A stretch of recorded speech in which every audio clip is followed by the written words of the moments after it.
ஒவ்வொரு நாளும் ஒரு வேத வசனத்தை தியானித்து வருகிறோம். இன்றைக்கும் சங்கீதம் 78:4 தியானிக்க போகிறோம். பின்வரும் சந்ததியான பிள்ளைகளுக்கு நாங்கள் அவைகளை மறைக்காமல் கர்த்தரை துதியையும் அவருடைய பலத்தையும் அவர் செய்த அவருடைய அதிசயங்களையும் விவரிப்போம்.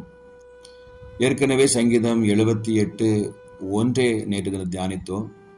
2, 3 அதுக்கு சம்பந்தமான வசனமா இருக்கிறதுனால இன்றைக்கு 4வது வசனம் தியானிக்க போகிறோம்.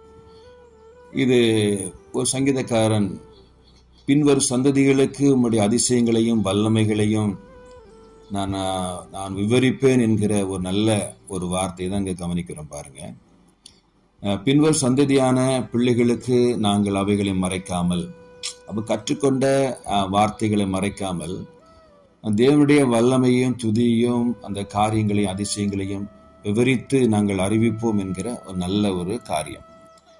பாருங்க, உபாகமம் 11:19 வாசிக்கும் பொழுது, நீங்கள் என் வார்த்தைகளை உங்கள் இருதயத்திலும் உங்கள் ஆத்துமாவிலும் பதித்து அவைகளை உங்கள் கையின் மேல் அடையாளமாக கட்டி உங்கள் கண்களின் நடுவே ஞாபகக்குறியாக வைத்து அவைகளை உங்கள் பிள்ளைகளுக்கு உபதேசித்து நீங்கள் வீட்டில் உட்கார்ந்து இருக்கிற போதும், வழியிலே நடக்கிற போதும், படுத்துக் கொள்கிற போதும், எழுந்திருக்கிற போதும் அவைகளை குறித்து பேசுவீர்களாக.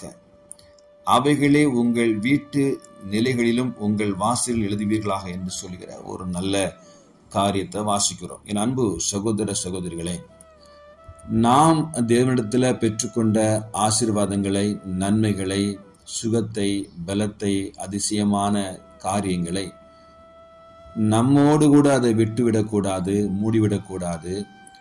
நாம் நம்முடைய பிள்ளைகளுக்கு சொல்லணும். அந்த பிள்ளைகள் வருகிற மற்ற பிள்ளைகள் சொல்லுவாங்க, அவங்க பிள்ளைகள் சொல்லுவாங்க. இப்படி சொல்ல நாம் கடமைப்பட்டிருக்கிறோம். எனவே சந்ததியாருக்கு தேவனுடைய மகத்துவங்களை எடுத்து சொல்லுகிறவர்களாக நீங்கள் நானும் மாற வேண்டும். சங்கீதக்காரர் இதை குறித்து சொல்கிறார், நாங்கள் செயல்படுத்துவோம் என்கிற ஒரு நல்ல காரியம். சங்கீதம் 71:17-18 வாசிக்கிறேன், கேளுங்க. தேவனே, என் சிறு வயது முதல் எனக்கு போதித்து வந்தீர். இதுவரைக்கும் உம்முடைய அதிசயங்களை அறிவித்து வந்தேன். பாருங்க, சிறு வயதுல எனக்கு போதித்து வந்தீங்க.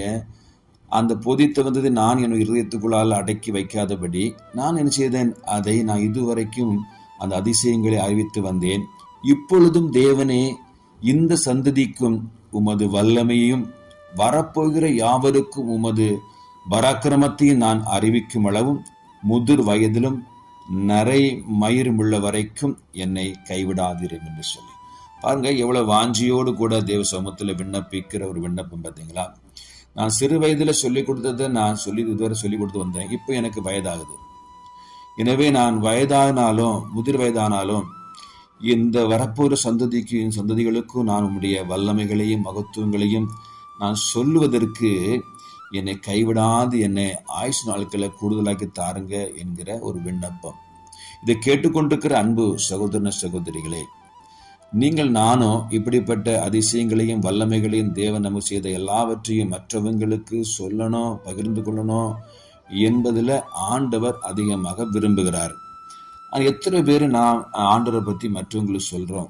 அல்லது உங்களுக்கு கிடைத்த சுகத்தை, உங்களுக்கு கிடைத்த விடுதலையை உங்கள் பிள்ளைகளுக்கு சொல்லுங்க. எப்படி சொல்லுங்க என்றால், நாங்கள் கடந்த காலங்களில் நாங்கள் மிகுந்த நெருக்கத்தில், வறுமையில், கஷ்டத்தில், இல்லாமையில், குறைவில் இருந்தோம். இப்போ கர்த்தராகிய இயேசு கிறிஸ்துவை இரட்சகராக ஏற்றுக்கொண்ட போது கர்த்தர் எங்கள் வாழ்க்கையில் இன்னென்ன அதிசயங்கள், அற்புதங்கள் எல்லாம் செய்து வந்தார் என்று உங்கள் பிள்ளைகளுக்கு நீங்கள் கடமைப்பட்டவர்களாக இருக்கிறீங்க. நானும் சொல்ல கடமைப்பட்டவர்களாக இருக்கிறோம். நம்முடைய பிள்ளைகளோடு கூட விட்டுறக்கூடாது. அந்த பக்கத்தில் இருக்கிற சிறு பிள்ளைகள் அல்லது நம்மை காண்கிற சகோதர சகோதரிகளுக்கு இந்த அன்பை நீங்கள் சொல்லணும். அவர்கள் இன்னொரு சந்ததிக்கு சொல்லுவாங்க. அப்படியே கர்த்தருடைய வசனம், கர்த்தருடைய மகத்துவம் தேசம் எங்கும் பரவும் என்பதை நீங்கள் நானும் மறந்துவிடக்கூடாது.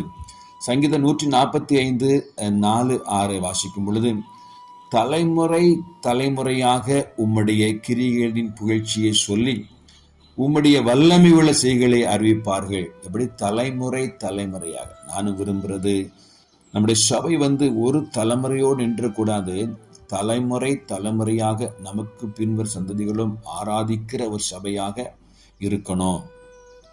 அதற்கு தான் நம்ம உழைக்கணும். அப்போ அடுத்த சந்ததியாருக்கும் வல்லமையை நம்ம கற்றுக் கொடுக்கணும். அதனால தான் அடிக்கடி சொல்லுவேன், நம்ம பார்வையாளர்கள் அல்ல, பங்காளர்களாக இருக்கணும்.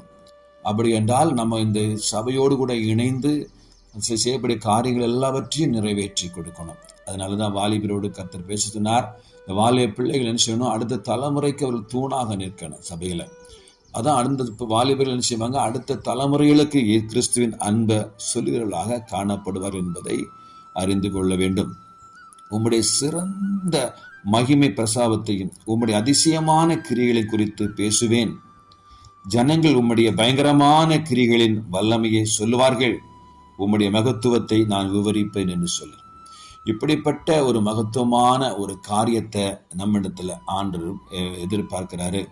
அப்படிப்பட்ட காரியங்களை செய்ய நம்ம இந்த காலை வேளையில ஒரு அர்ப்பணிக்கணும். பாருங்க, யோவேல் புஸ்தகம் 1ஆம் அதிகாரம் 3 வாசிக்கும் பொழுது, இதன் செய்தியை உங்கள் பிள்ளைகளுக்கு தெரிவிங்கள்.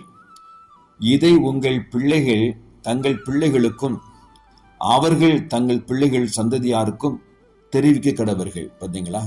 இந்த காரியத்தை, எந்த காரியத்தை? தேவனுடைய மகத்துவத்தை, வல்லமையை, அதிசயமான காரியங்கள் என்ன செய்யணும்? நீங்க உங்க பிள்ளைகளுக்கு தெரிவிங்க. அந்த பிள்ளைகள் என்ன செய்வாங்க? தங்கள் பிள்ளைகளுக்கும் வரப்போகிற சந்ததியாருக்கும் அதை தெரிவிப்பார்கள் என்று வேதம் சொல்லுகிறது. அப்படிப்பட்ட இருதயத்தை, பக்குவத்தை இன்றைக்கு இந்த காலை வேளை நீங்கள் நானும் புரிந்து கொள்ள வேண்டும். ஆண்டவர் நடத்தி வந்த பாதைகளை நம்ம கவனித்து பார்க்கும் பொழுது அதிசயமான காரியங்களை நடத்தி வந்திருக்கிறார். எவ்வளவோ அதிசயமான காரியங்களை ஆண்டவர் ஒவ்வொரு நாள் செய்து இதுவரை கொண்டு வந்தேன்னா யோசித்து பார்த்தீங்கன்னா நம்மளெல்லாம் எவ்வளவாய் ஆண்டவர் ஆசீர்வதித்தார் என்பதை விவரிக்க முடியாது, எண்ணி முடியாது, சொல்ல முடியாத அதிசயமான காரியங்களை அவர் செய்து வந்திருக்கிறார். எனவே ஒரு நாளும் அதை அடக்கி அந்த ஆசீர்வாதம் நமக்கு மாத்திரம் போதும் அந்த குறுகிய மனதோடு கூட இருக்கக்கூடாது.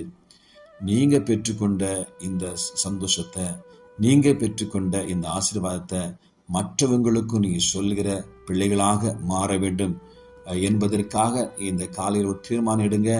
நிச்சயமா என்ன செய்வார்? கர்த்தர் உங்களை கொண்டு அநேகருக்கு பிரயோஜனமாக, அநேக சந்ததியாருக்கு பிரயோஜனமாக, நிச்சயமா தலைமுறைகளுக்கு பிரயோஜனமாக கர்த்தர் உங்களை மாற்றி உங்களையும் உங்கள் குடும்பத்தையும் சந்ததிகளையும் நிச்சயமாய் ஆசீர்வதித்து தேசத்தில் பலுகி பெருக பண்ணுவார் என்ற நம்பிக்கையோடு செயல்படுங்க.